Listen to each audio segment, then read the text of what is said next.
হয়েছে তে? তুমি এখানে আমাকে কেন ডেকেছো সেটা বলো তো। আসলে জিকে, আমি এই বিয়েটা করতে পারবো না। কি বলছো তুমি সত্যি? আমরা দুজনকে ভালোবাসি আর তুমি এই বিয়েটা করতে পারবো না, মানেটা কি?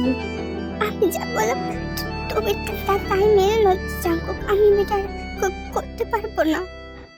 ও বুঝছি, তুমি বিয়েটা কোনোদিন করতে পারবে না, তোমার তো অন্য কেউ আছে তাই না? আমাকে তোমার এখন ভালো লাগে না, তার জন্য তুমি আমাকে আর বিয়ে করতে পারবো না তাই না? এই কথাটা বলে যে কে হন হন করে ওইখান থেকে চলে যায়। আর তে বসে বসে কান্না করে থাকে। সে যে কিসের জন্য বিয়ে করতে পারবে না সেটা আমরা চলো দেখে আসি।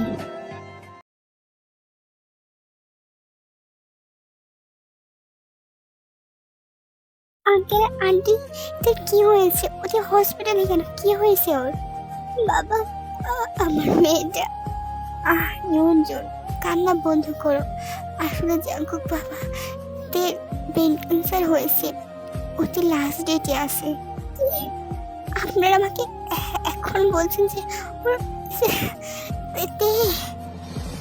তখন জেকে থপ করে চেয়ারে বসে পড়ে আর চুল খামচে ধরে বলতে থাকে, না আমি আমাকে কিচ্ছু দেব না, আমি ওকে বাঁচিয়ে রাখবো, আমি বাঁচিয়ে রাখবো ওকে।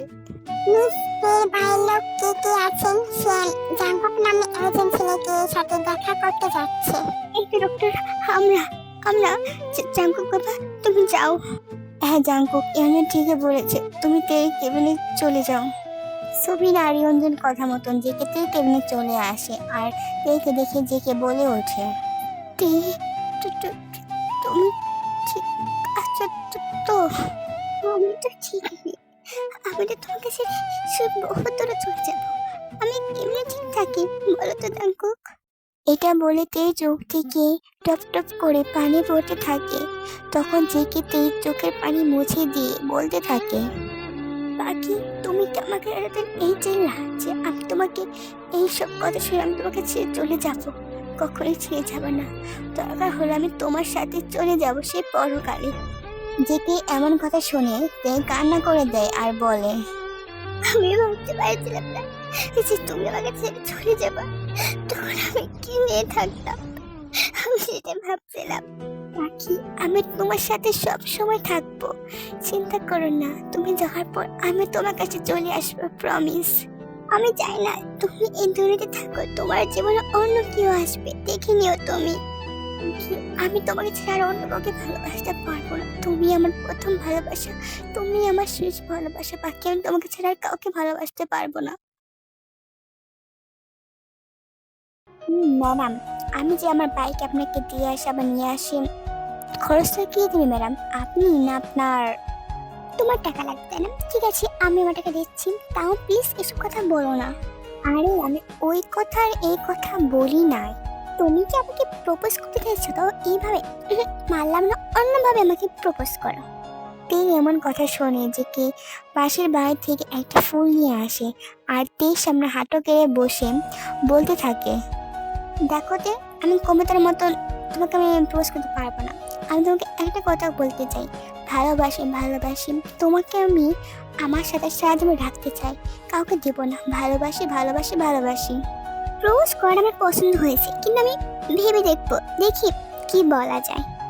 তে উত্তরটা কিন্তু হ্যাঁই হয়। যে করে এমন কথা শুনে তে মুচকি হাসে ভিতরে চলে যায় আর জেকে তার চুল হাত দিয়ে নাড়াচাড়া করতে থাকে। আমরা অনেকদিন কেটে যায়, জেকে আর তে ধীরে ধীরে ভালোবাসা বাসা থাকে। হঠাৎ তে ঠিক পায় যে তার ক্যান্সার হয়েছে, সেটা কেউ তে কাউকে জানায় না। ডক্টর, আমি কি ওকে বাইরে নিতে পারি? মানে ওই যদি হাওয়া বাতাস একটু ভালো লাগে তার জন্য ওকে নিতে পারি? হ্যাঁ হ্যাঁ অবশ্যই, এটা খুবই ভালো ব্যাপার, কিন্তু খেয়াল রাখবেন সে যেন অসুস্থ হয়ে না পড়ে। ডক্টরের কথা মতন জেকে তেকে নিয়ে বের হয়ে পড়ে। এরপর জেকে তেকে একটা সমুদ্রের সামনে নিয়ে আসে। তুই সমুদ্র দেখে বলে ওঠে, হঠাৎ সমুদ্রে নিয়ে আসলা জেকে, তোমার কি কোনো কথা আছে আমার সাথে? বলতে পারো, আমার কোনো সমস্যা নেই।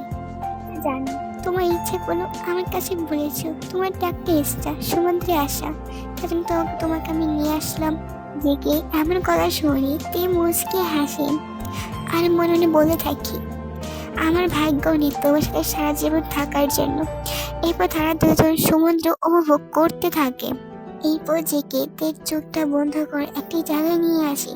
তে সেখানে যেই দেখে ওখানে ক্যান্ডেল লাইটের অবস্থা করা আছে।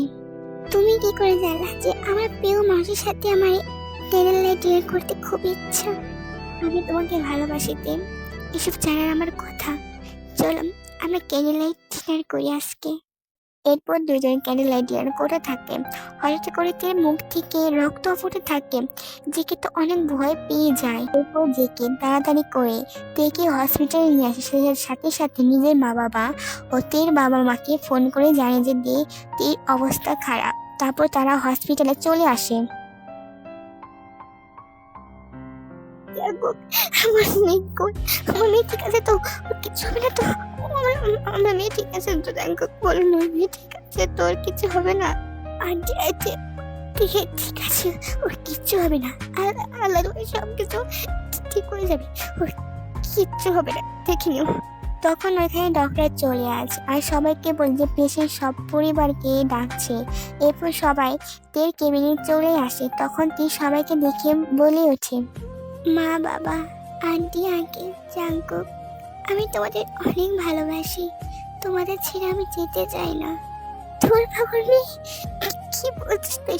তুই আমাদের ছেড়ে কোথাও যাবি না, দেখিস? মা, তুই আমাদের ছেড়ে কোথাও যাবি না, তুই আমাদের এই হৃদয়ে থাকবি মা, তুই কোথাও যাবি না আমাদের ছেড়ে। জাঙ্কুক, আমাদের বিয়েটা কি হবে না, নাকি আমি তার আগে চলে যাব?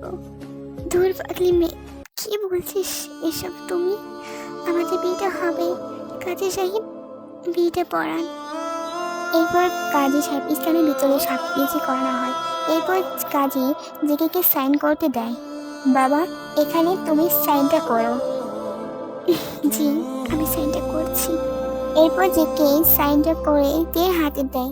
এরপর কাপা কাপা হাতে সাইনটা করে, কিন্তু হঠাৎ করেই সবকিছু থমকে যায় আর ডক্টর এসে বলে, I am sorry Kim Jiyoung, she is no more, সে আর এই পৃথিবীতে নেই। সবাই এই কথাটা যেন বিশ্বাস করতে পারছি না যে কি তাদের ছেড়ে বহু দূরে চলে গেছে। না, এটা হতে পারে না, আমার মেয়ে আমাকে ছাড়া কোথাও যেতে পারে না। উঠ না রে মা, উঠ না মা। এ মা উঠ, তোর বাবার কথা শুনবি না তুই? হে মা উঠ না রে মা, উঠ না, তুই তোর বাবার কথা শুনবি না তুই? কিন্তু তের কোনো সাহস শব্দ আসে না, তার দেহ শূন্য হয়ে পড়ে আসে।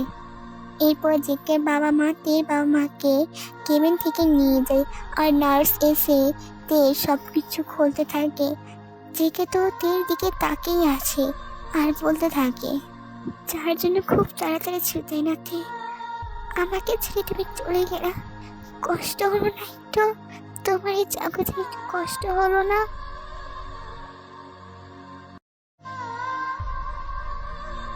কি হলো কথা বলো, আমি তোমাকে ছাড়া কি করে বাঁচবো, কথা বলতে। ওহে তে, তুমি আমাকে ছেড়ে চলে গেছে বহুদূরে, কিন্তু তুমি জানো না আমি তোমাকে কখনোই ভুলবো না। ভুলে যেও না মরে প্রিয় তে, আমি তোমার কাছে খুব তাড়াতাড়ি চলে আসবো, সে যেন ভোলে না মরে, ভোলে না মরে। ওহে জাঙ্কুক, আমি তোমাকে ভুলবো না, তুমি তাড়াতাড়ি চলে এসো, আমি তোমার অপেক্ষায় আছি, আমি তোমারে ভুলবো না, কখনোই ভুলবো না।